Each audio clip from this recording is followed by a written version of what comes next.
ইরানি যে প্রভাব, মেয়েরা এখন খালি মিছিল করে না ইসলাম নিয়ে, মেয়েরা ইসলাম নিয়ে মিছিল করে, দেখতেছেন তো কয়েক বছর যাবত, না দেখেন না?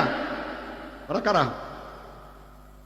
কোন আরবিয়ান কান্ট্রির কোন আহলুস সুন্নাহ ওয়াল জামাতের মেয়েরা রাস্তায় ইসলামের জন্য মিছিল করেছে দেখেছেন? কোথার থেকে আমদানি? শিয়াদের হাসান হোসেনের তাজিয়ার থেকে আমদানি।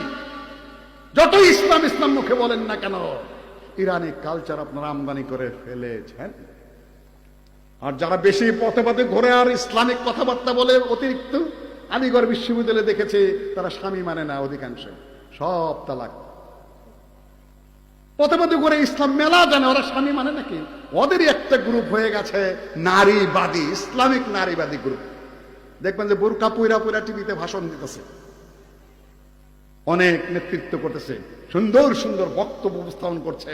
ওদের কাছে শেখ বিন বাজের বক্তব্য ভালো লাগে না, শেখ হুসাইমিনের বক্তব্য ভালো লাগে না, শেখ তোয়াইজির বক্তব্য ভালো লাগে না, বর্তমান যিনি মুফতি শেখ ফাউজানের বক্তব্য ভালো লাগে না। ইসলামের বক্তব্য শুনতে হবে ওই ওনাদের কাছে, তাই না?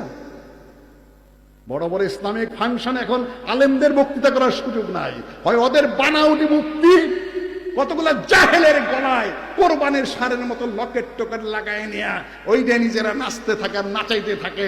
ওই সকল কিছু মুফতি মূর্খ, আর না হলে মহিলাদের কথা বলানো, আর না হয় কিছু মূর্খ জেনারেল শিক্ষিতদের ইসলামিক আলোচনা করানো। এগুলা কিসের লক্ষণ?